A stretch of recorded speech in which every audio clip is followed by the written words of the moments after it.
Hello guys, bersama saya lagi dalam Alright Nopo Channel. Gempak dan panas sahabat-sahabat semua. Dewan Rakyat hari ini soalan bertubi-tubi ya diajukan oleh penyokong-penyokong ataupun MP-MP daripada PAS, pembangkang sahabat semua khususnya. Namun apa yang berlaku ya dijawab mantap oleh Datuk Seri Mat Sabuh. Dijawab tenang dan segala jawapan itu teliti ya dengan penuh details dan sebagainya. Walaupun ada yang memberi soalan ya sepertinya mereka tidak mendengar ya semasa sesi pencerahan daripada Datuk Seri Mat Sabuh. Inilah MP-MP daripada pembangkang ya ketika Datuk Seri Mat Sabuh membentangkan pencerahan beliau berkaitan dengan isu beras ini. Mungkin ada di antara mereka yang ada di dalam dewan tapi tidur. Mungkin juga tidak berada di dalam dewan. Kerana apabila mereka memberikan soalan, soalan itu sebenarnya sudah pun dijawab oleh Datuk Seri Mat Sabuh. Apapun, ya mari kita tonton bersama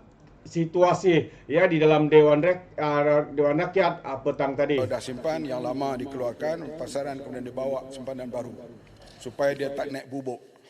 Itu yang dijalankan sekarang ini.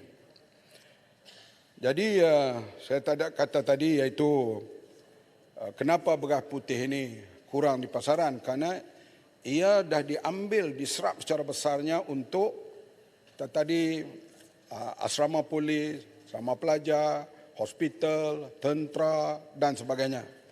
Sekarang kita minta tempat-tempat itu pakai beras import dengan kerajaan memberi sedikit subsidi supaya beras tempatan ini dapat berada dalam pasaran lebih banyak terutama untuk golongan B40. Kita sebut tadi pada 20 September program khas beras putih tempatan sehingga 8 Oktober 708,978 kampit 10 kilo telah diedarkan di seluruh Semenanjung melalui rantaian peruncit seperti Pasaraya, Premis Outlet Pharma dan LPP.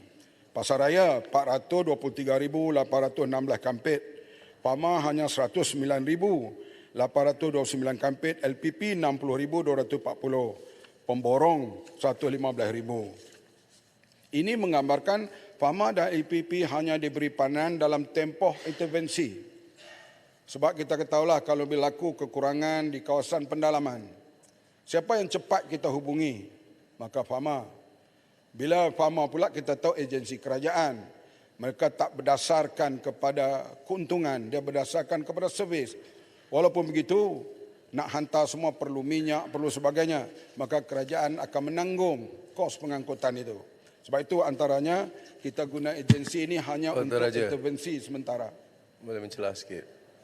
Boleh sikit kat pandangan Kota Raja berkenaan dengan kenyataan Paguh di Pelangai yang nyatakan bahawa tindakan bodoh mengarahkan Bernas untuk Pharma untuk mengedarkan beras seluruh negara. Saya tak mau komen lah itu. Komen di luar parlimen, kita jawab di luar parlimen lah. Kita akan jawab hanya yang berlaku dalam parlimen ini. Kota Raja, saya nak celah sedikit. Sabak Bernam. Tanjung Karang. Oh, Tanjung Karang memang bendang banyak.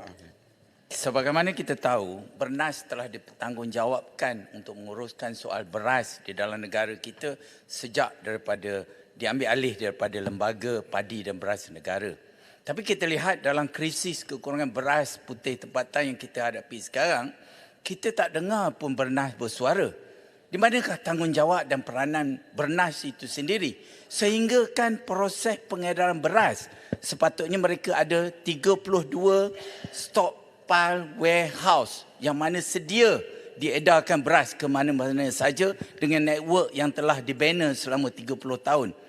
Kenapa mereka tidak berperanan dan kenapa Pharma dan LPP pula terjerumus untuk mengedarkan beras? Terima kasih. Tidak terjumus, intervensi. Sementara kalau lagi berat, mungkin kita boleh guna rela. Artinya kenapa Bernas tidak berperanan sekarang? Bernas berperanan, peranannya mengimport dan juga berusaha. Dan mereka jenis bukan buat kenyataan akhbar. Mereka bukan badan politik seperti kita. Yang banyak membuat mereka badan perniagaan dan juga terlibat dalam obligasi sosial. kuranglah mereka buat kenyataan. Kita ni sebab orang politik, kita buat sikit, kita nak beritahu kat orang. Macam arau. Kalau tidak, siapa nak tahu kerja kebajikan yang kita buat. Kerajaan menetapkan harga lantai belian pada RM1,200 sejak tahun 2014. Penetapan harga lantai ini adalah bagi memastikan petani mendapat harga padi yang berpatutan sebagai tanda aras pada waktu itu. Kita lihat sekarang ini, misalnya beras kita, ini tahun 2008 yang RM2.80 sekilo ini, RM2.60. Ini tahun 2008. Adakah perlu dikaji semula? Saya kata perlu. Sebarang kenaikan ini dan melibatkan kos dan sebagainya. Kalau nak beri subsidi pada B40, kena bincang pula dengan pihak Kementerian Ekonomi dan Kementerian Keuangan. Saya akan segerakan bincang perkara ini supaya harga lantai ini dapat dikaji. Saya tak boleh kata, yes, saya akan setuju. Tiba-tiba esok ni, pihak Menteri Ekonomi dan juga Menteri Keuangan kata, no, kita tak ada kemampuan lagi. Tapi saya akan bawa perkara ini dengan seberapa segera. Supaya dapat kita kaji dengan harga lantai dan harga pasaran beras ini. Supaya petani dapat dibela, dapat mengangkat sedikit. Walaupun baru ini naik RM500, sudah terangkat. Tapi diganggu pula dengan para pengilang yang beli tinggi itu. Tiba-tiba mereka beli pula rendah sekarang ni RM1,250. Dia beli pula harga, menyebabkan para petani marah, para pengilang pun rasa tak berapa sesuai dengan harga yang ada sekarang. Pak Bunta tanya sikit. Pak Bunta dulu ya. Lepas ni sikit ya. Saya minta juga sikit. Okey. Daerah Krian ni antara jelapang padi di sebelah utara, Perak. Saya sempat melawat beberapa kilang pengeluar padi, pengilang padi di Pari Bunta. Memang beras tempatan tak ada, kebanyakannya beras import yang dibungkus oleh kilang-kilang tersebut. Saya juga melawat beberapa pasaraya di seluruh pekan Pari Bunta, sama ada yang kecil atau yang besar. Dan beras tempatan waktu itu memang tidak ada, kebanyakannya beras import. Dalam masa yang sama, YB Menteri pernah bercakap beras tempatan cukup dan diedarkan oleh farmer sendiri ke setiap daerah. Isunya, kalau beras tempatan cukup untuk diedar kepada pengguna, mengapa tak dihantar ke kedai-kedai? Sebab bila diedar oleh farmer, menyebabkan rakyat berebut-rebut. Jadi tak elok berebut nakkan beras. Hantar sajalah ke kedai, ke pasar raya, supaya tidak menyusahkan rakyat untuk mendapatkan beras tempatan. Terima kasih. Kau dengar flow ucapan saya dah terang kenapa beras tempatan ini tiba-tiba tak cukup kerana berlaku kenaikan harga import. Bahasa Kedah Utara mereka pergi terpa ke beras tempatan. Sebelum tu beras tempatan, misalnya ada Maidin memberitahu sampai dia kena hantar balik. Artinya orang tak beli waktu itu. Sebab orang syok beli dengan harga beras import. Kalau tinggi pun tak banyak mana. Tapi kalau naik beras import sampai RM40, RM45, maka mereka serbulah beras tempatan. Itu yang jadi shortage. Itu dan sekarang kita cuba seimbangkan dengan berbagai intervensi yang dibuat. Cuba kita seimbangkan pada waktu itu. Dan panik pula. Sudah orang main, beras takkan ada bulan depan, beras takkan ada 2 bulan lagi. Maka orang beli secara banyak. Maka menyebabkan berlaku shortage itu. Yang kita terpaksa tacklekan sekarang ini melalui berbagai intervensi. Yang bermak sikit je. Saya ingin penjelasan sejauh Untuk mana, panjang. sikit je. Sejauh mana rundingan yang kita telah buat dengan negara-negara pengeluar beras utama dunia. Seperti India, Thailand, Vietnam. Supaya dia terus membekalkan beras dengan harga yang sesuai, yang tidak tinggi. Sebab ini penting kita tengok bagaimana negara Indonesia telah buat rundingan dengan negara-negara pengeluar utama dengan perjanjian 3-4 tahun. Bekalan beras mencukupi untuk negara. Apakah usaha ini telah dibuat? Terima kasih Rantau Panjang. Bahawa ini mesyuarat Menteri-Menteri Pertanian ASEAN di Kuala Lumpur, saya menjadi tuan rumahnya. Dan di antara negara yang memberi jaminan kalau kita hadapi masalah beras sekarang ini, mereka bersedia untuk bertindak segera, iaitu Kamboja, Vietnam dan juga Thailand. Dan mereka kita minta bagi harga yang berpatutan. Dan memang dalam kerjasama itu, di mana dalam negara ASEAN, sudah ada persepahaman, iaitu utamakan negara ASEAN daripada negara-negara lain. Ini understanding yang dibuat dalam minggu lepas, bukan dengan perjanjian tetapi satu understanding dalam ASEAN ini, kerjasama cukup baik antara satu negara dengan satu negara ASEAN. Ya, terima kasih. Sedikit Yang Berhormat Menteri, Menteri Speaker. Sikit ya, masa Saya mohon penjelasan Pak Menteri. Tadi yang Menteri sebut antara punca kekurangan supply beras tempatan kerana dibeli oleh premis kerajaan. Jadi saya kurang bersetuju lah ya. Kerana jumlah mereka perlu disebut berapa tan metrik yang telah diguna oleh premis kerajaan berbanding dengan isi rumah kita yang sangat lebih besar, lebih sejuta tan ya. Jadi perlu dijelaskan kerana kita lihat langkah intervensi kerajaan memberi 400 juta subsidi itu, saya takut tak dapat nak menyelesaikan masalah untuk jangka panjang dan menyebabkan petani tadi ini yang menuntut supaya ada harga lantai, harga padi 1,500 itu kita tak dapat nak pertimbangkan kerana kekangan keuangan kita. Terima kasih. saya sebut tadi, langkah kita nak membanyakkan beras tempatan di pasaran, iaitulah agensi kerajaan tadi kita minta guna beras import. Maka kerajaan membantu atas beras import itu untuk beri kepada agensi-agensi kerajaan ini. Lebih daripada 5% yang digunakan beras tempatan di situ. 5% ni kalau masuk dalam pasaran, maka dia akan lebih banyak kepada B40 untuk membeli beras yang RM26 itu buat masa sekarang. Ya. Muar. Sedikit saja. Terima kasih. Terima kasih Yang Berhormat Menteri. Saya kena ucapkan terima kasih kepada pejabat menteri dan juga kementerian kerana memberikan muar data terkini berkenaan jumlah agihan beras di pasaraya. Tetapi apabila saya turun ke pasaraya ini, apa yang dikongsikan di atas kertas dengan pelaksanaannya sangat berbeza. Saya beri contoh. Ada yang dikatakan pada satu pasaraya mereka disalurkan 50 ke 100 paket 10 kilogram beras pada 2 hari yang lepas. Tetapi apabila saya lawat pasaraya tersebut dengan kertas yang datang daripada pejabat ataupun kementerian, mereka kongsikan bahawa tak sampai 20 paket beras pun. Dan apabila saya lawat pasaraya lain, mereka kongsikan perkara sama. Apa yang dilaporkan di atas kertas, pasaraya ini menerima 100 kampit, 200 kampit, 50 kampit. Tetapi apabila saya turun dan tanya, mereka kata tak sampai 50% pun apa yang dijanjikan sampai kepada mereka. Maksudnya daripada sudut atas kertas dan pelaksanaan itu bermasalah. Saya ingin cadangkan satu perkara Yang Berhormat Menteri. Kalau nak harapkan penguat kuasa saja, saya berjumpa dengan mereka yang turun ke muar, sangat sedikit jumlah dan saya kesian kepada mereka.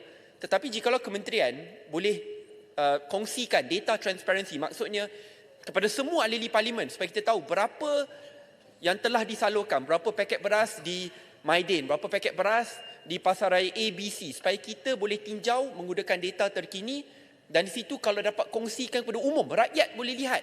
Di situ saya rasa lebih banyak ketelusan akan berlaku. Terima kasih. Terima kasih pandangan dan saranan daripada muar itu. Dan saya juga mintalah, dalam suasana begini, jangan kita ambil undang-undang, orang kata in our own hand. Kita ada yang jawatan kuasa di tubuh kami, bahagian padi dan beras, PDRM, Kementerian KPDNK, Makis, buat report kepada mereka, kalau nak serbu apa biarlah bersama dengan mereka. Tak boleh kita pergi ke mana-mana kilang, buat serbuan begitu, dan ambil video pula serbuan kita itu, dan negara kita ni ada peraturan. Ada peraturan supaya kita jangan bertindak di atas undang-undang di tangan kita sendiri. Lepas itu kita tahulah, macam polis nak tangkap saya dulu pun, dia kena tunjuk waran dulu. Artinya walaupun dia polis, dia nak tangkap kita, dia kena tunjuk waran. Artinya kuasa mereka kena ada cara nak buat SOP penangkapan dan sebagainya. Begitu juga ketika nak serbu mana-mana tempat, jangan individu pergi buat serbuan itu, sebab kita ada rule of law. Kita kena buat report kepada polis ke kepada jabatan yang saya sebutkan tadi. Dan banyak hari saya cakap secara umum lah, secara umumnya iaitu mereka Yang Ahmad, nak minta maaf sikit harga- Ahmad. Pasal saya cek dengan semua pok-pok sini, tidak ada orang yang pergi serbu. Yang kita tengok yang serbu cuma di pihak sana. Ketua Pemuda UMNO yang serbu. Adakah yang tu yang Muhammad maksudkan? Saya tidak mau menyebut sesiapa. Itu saja. Tapi saya nak secara umum. Sebab kita misalnya kita tak puas hati apa-apa pun, kita ada saluran-saluran undang-undang. Ini yang kita nak sebutkan di sini. Soal berlaku beras banyak di Arau sebut tu di Pelangai. Ini intervensi kerajaan Pahang dan sebagainya. Kalau ada nampak penyelewengan, langgar Akta Pilihan Raya, itu boleh buat report. Sebab kita nak pilihan raya, dah pilihan 2 tempat dah ni. Kuala Terengganu dengan Kemaman, kerana berlaku kes rasuah. Jadi itu yang sudah berlaku di Kemaman, dah berlaku di Kuala Terengganu, nak berlaku di Kemaman kerana kes rasuah. Menteri. Jadi kalau di Pelangai ni kalau ada kes, buat report lah. Menteri. Bukan berlaku rasuah. Ada unsur-unsur rasuah. Kena betulkan tu. Tak apa, SPR dah buat keputusan, kena buat pilihan raya semula. Unsur dengan rasuah berlainan. Pada Yang Di-Pertua. Yang lain-lain saya akan jawab. Saya menghargai semua pandangan hari ini. Saya menghargai semua. Saya nampak betul-betul ahli parlimen ikhlas betul bagaimana nak menjadikan cukup beras pada masa yang akan datang. Soal berskala besar, teknologi baru, Sabah juga kena pindah akta supaya boleh terima benih daripada Mardi dan sebagainya. Maka kita akan sama-sama melihat jangka masa yang tak berapa panjang, cukup beras di Malaysia ni. Boleh kerajaan negeri kena bersama. 29 bulan ni saya nak pergi ke Besut. Jadi paling Besut kena ada itu. Saya nak tengok macam mana tuai padi yang dibuat ala sekincan di situ. Okey, sedikit. Sampai atau tidak yang kita nak 10 tan itu. Yang tu. Cukuplah dulu. Setakat ini dulu. Baik, Terima kasih Menteri. Sedikit Terima kasih. Saya akan jawab. Menteri. Terbaik sahabat-sahabat semua. Itu dia ya. Pihak pembangkang ada yang memberi soalan, pandangan, ya, ada yang baik, ada yang tidak, ada yang berunsur politik, ada yang cuba untuk provokasi, ada yang cuba mencabar sebenarnya. Inilah sikap dan juga yang ada pembangkang pada hari ini, sahabat-sahabat semua. Walaupun ada segelintir mereka mempertanyakan soalan yang bernas, ya, tapi ada di antara juga mereka yang memberikan soalan yang pada pandangan saya adalah pandangan ataupun komen berunsur atau berbau politik. Ya, masih bermain politik. Sedangkan isu beras sekarang ini adalah isu yang harus ditangani bersama. Bukan hanya satu pihak, tapi harus ditangani bersama. Bukan sebar berita palsu, kononnya beras tidak cukup. Kalau kita dengar sebenarnya tadi awal perbahasan sebenarnya, ada beberapa pimpinan daripada PAS mengatakan beras cukup. Bukan masalah beras tapi karenanya ada masalah harganya yang menaik, harga yang tinggi dan sebagainya. Ada pula yang mengatakan harga beras tidak cukup, beras tempatan. Ya, jadi kita boleh nampak bagaimana mereka cuba ya untuk mempolitikkan isu ini, mereka cuba untuk menjadi hero kononnya, mereka lebih sensitif kononnya, mereka lebih prihatin kononnya. Tetapi akhirnya ketika mereka menjadi kerajaan, lagi teruk daripada apa yang sedang diusahakan, ya, yang sedang dilaksanakan oleh kerajaan hari ini untuk menyelesaikan isu-isu seperti ini. Terbaik daripada Datuk Seri Mat Sabo, yang kita berharap ya segala penyelesaian, segala perkara yang mereka rancang ini membuahkan hasil dan boleh memberikan bantuan ya khususnya kepada rakyat. Jadi terima kasih. Sampai di sini saja ya, Anda boleh berikan komen dalam ruangan komen, tapi ingat komen dengan cara berhema. Jangan menjadi seperti Walan Walautit lebay-lebay dan juga geng sapu bersih ya, apabila memberikan komen penuh dengan hasutan, kebencian dan juga fitnah-fitnah melampau. Sepertinya mereka tidak punya otak, mungkin karena otak mereka tertinggal di dasar Laut Cina Selatan. Jadi sampai di sini saja, izinkan saya untuk mengundurkan diri dan seperti biasa peribahasa mengatakan tapapun kangkap 2 tahun keinginan. Dalam bahasa Melayunya tepuk dadah tanya selera. Sekian saja daripada Alright No Channel. Kita berjumpa lagi. Bye bye.